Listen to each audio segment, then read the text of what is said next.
Hi there, welcome to the Tent News, where the truth comes to light and the stories everyone is talking about are brought straight to you. From shocking confessions and viral social media moments to real life mysteries and trending drama, this is the place where we uncover it all. Now, please watch this video first, and I will be back with the rest of my commentary. Bafowethu into ongayazi inkulu kakhulu kunawe. Lalelani-ke wey'ngane zakwethu umnumzana uphakela umthakathi umfoka ndabandaba uphinde waqopha ividiyo namhlanje lapho khona eziphendulela ngamampunge abafundile bathi ama-allegation lawa phela avezwe umnumzana lona uZondi uMancinza welakho ukuthi umnumzana uphakela umthakathi wamukela inkece phela lapha kumnumzana uRamarama uCupcake ukuthi yonke into kushuthi wayembribe ngokusho njalo. Kodwa-ke njengoba bengeke ngasho ukuthi besingekho isidingo selakho ukuthi izoveza lokho ebikuveza asingekho. So-ke kwenze kwanay'nsolo ukuthi la engathi kunama-political scores afuna ukuya somewhere, ngoba uma ulandela ukukhuluma kaNgizwe futhi izolo kuwumhla ka-6 noNgizwe ushilo ukuthi hayi bo ayingafakwa ipolitiki kulento, ayingafakwa ipolitiki kulento.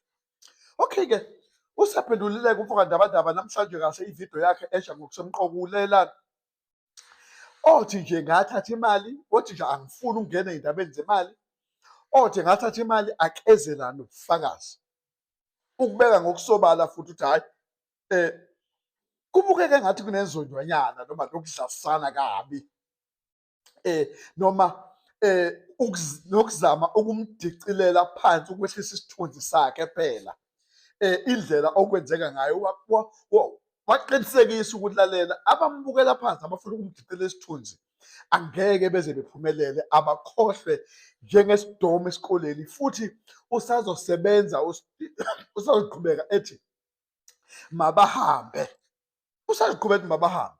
And uma ngabe niyakhumbula ukuthi umuntu obesigqugquzela nje sabantu besilisa ukuthi sisapothe i-March and March bekuyena njalo yebafowethu uphakela umthakathi, bekuwuye uphakela umthakathi, bengaseyena uMancinza osigqugquzelile ukuthi asiyosapotha i-March and March. Uphakela umthakathi owasibiza wathi hey ufuna size ngezimpahla, usifuna ngezimpahla lapha, akafuni lokho esikhulumela ukuthi wathi ngifuna ngey'mpahla ey'nkulu la. Manje le genge le yepolitiki le bazama ngayo yonke indlela. Zingane zakwethu ngiyanxusa, you must know ipolitiki ukuthi iyini, you must know ukuthi abantu bepolitiki bakhohlakele kangakanani, bangcole kangakanani.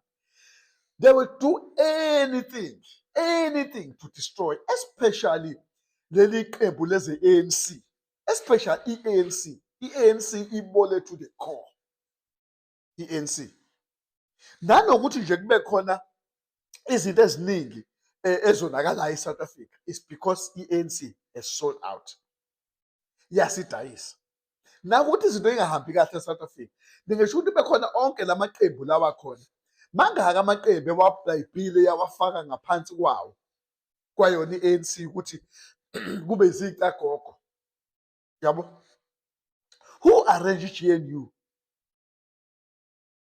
Le nibhasobheke le bafowethu ukuthi ayinganga abafana le ifuna abantu abadala and excuse me, and uphakela umthakathi benayo ungizwe bake bacula leli culo elithi lempi ayinganga abafana ifuna abantu abadala, bacula baze bakhasa phansi. They know that one was a prophetic song, was declaration song ukuthi kunento lento abayiqalayo inzima. This is war, this is war, I'm telling you, this is war. Yimpile yokuthi ngoba bonke labantu bokufika abafika nje i-ANC eyadlala lo mcimbi ukuthi befike, and kunama-beneficiary abenefithayo ukuthi bebe la abangenamaphepha. Wababona iy'nkumbulo zamamiliyoni abase-South Africa ngokungemthetho abangenamaphepha? No guys, akuyenzi ingqondo, akuyenzi ingqondo. So-ke okubalulekile nje uphakathi umthakathi usephumele ubala okwesingaki manje. Ufike wenza i-media briefing eGugudlamini, waveza ukuthi kwenzakaleni. Umongameli ubonane naye, ubefuna ziwu-2 engisayikhumbula. 1, akahlehlise, efuna ukuthi ayihlehlise imashi and march, ilento imashi ngomhla ka-30. 2, ukuthi amqinisekise ezokuphepha. Ukuthi-ke kuke wenzekala, and uma uyakhumbula futhi wake washo uphakathi umthakathi bake bazama ukuthi bamnikeze u-10 million, wonqaba u-10 million. Akuyenzi ingqondo. Engafika umuntu enqaba u-10 million ebese azomukela u-1.5 million. Hayi man, hayi Mancinzi, hayi Mancinzi. Icabanga lento, awulalela amavidiyo kaphakela umthakathi lapho eveza khona ukuthi kwake kwabekwa u-10 million phansi ukuthi no, akabhekhofe. Awangawuthatha u-10 million, usengamukela u-3 million abezowuhlukanisa nongizwe 1.5. Akuyenzi umqondo. Awukwazi ukusacrifice inkomo ngempukane mhlawumbe ngendlela ozoyizwa ngayo ukuthi uthi hayi akufi inkomo ngizomukela impukane. You can't do that. Awukwazi uku-exchange inkomo ngempukane, akuyenzi ingqondo. Unqabe u-10 million uzomukela u-1.5 million. Hayi man, akuyenzi ingqondo. Kodwa-ke uthi bring it on, Mfoka Mancinzi, bring it on. Ukuthi if ukuthi unobufakazi, letha ubufakazi obuphathekayo simbone. Musani bafowethu uma kuwukuthi anenzi lutho for a community bese lokho niqhamuka nizoveza icakogwana engathi ngithola abantu emsebenzi, kanti you are busy fighting for your own political scores. Iyekeni lento, silwela izwe lwethu manje. Stop this kind of nonsense. Musani ufuna abantu bepolitiki, always they wanted to divide abantu. Abantu bepolitiki bahlala befuna ukuhlukanisa njalo bafowethu. Njengamanje siwela ubumbano, sifuna ukubumbana silwela izwe lethu. Sifuna uklina izwe lethu. Don't do this thing. Mina nginibona nime endleleni kaNkulunkulu ke manje uqobo lakhe senime endleleni kaNkulunkulu ngoba what is happening now? It is God who ordained this thing. It is God who's leading this thing. But unborn. Because you don't do research, you don't do nothing. Niyavodlozela. Hlukanani phansi nophakela umthakathi. It's okay. Noma ngabe uyithathile leyo mali, it's okay. Zingaki imali inintshontsho, zingaki imali inimuka esingazi. Noma niqonde ukuchazela ngempilo yenu. Hlukanani phansi kuphakela umthakathi mani, nimyeke.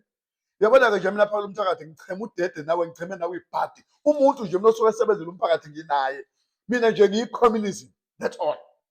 Kumuntu nje into ezosiza i-community, into ezosiza umphakathi ngi-ini.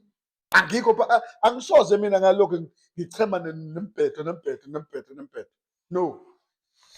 Cheme nawe phakela umthakathi. Phakama phakela umthakathi, ungavumi. Ushilo wathi bacela bazomqeda amandla. Ngeke beyiqede iZulu warrior. Uphakathi umthakathi is a Zulu warrior. Khohlwana. Ilonguke lento makuwukuthi abantu bakithi la KwaZulu Natal abaqhamuka yini ekuphusha kangaka wena Mancinzi ukuthi uzofuna ukukhuluma lento. Uzwenza imedia briefing why? Yini? Suka. Nah. I also remember watching a podcast. Yes, it was Uphakela Mthakathi saying that he received 10 million cash and he refused to take the money because obviously he is unbribable. I don't know if I'm saying the word correct, which means he cannot be bribed. He cannot be bought by money over his country because Yena, he knows what he is standing for. So he cannot be bought by money. And after this man right here said it, it really does make a lot of sense. If for real he refused to take 10 million rands, like guys, 10 million rands, why would he take 1.5? Like it doesn't make any sense. Like guys, I don't know if I'm the only one who is saying this. If for real he was offered that 10 million rands, I don't think he will refuse a 10 million rands and go for 1.5. Like guys, nah, it doesn't make any sense, man. It really doesn't make any sense. But anyway, please say your thoughts down below in the comment section. What do you think? Do you think he was really offered the 10 million rands? Do you think he would leave 10 million rands for 1.5? Which it doesn't make any sense, guys. Like, no. For me, just looking at this whole thing, it doesn't make any sense. I know that a lot of things are happening currently after his media briefing meeting. A lot has been said. People are coming out with their own opinions, which is okay, their own perspective on the issue, which is okay. And the other thing that really got people surprised is the fact that Ujacinta had no idea that Uphakela Mthakathi Nongiswe, they were going to meet with the president. But besides that, no, I don't think you will leave 10 million to go for 1.5, guys. It really doesn't make any sense. But say your thoughts down below in the comment section.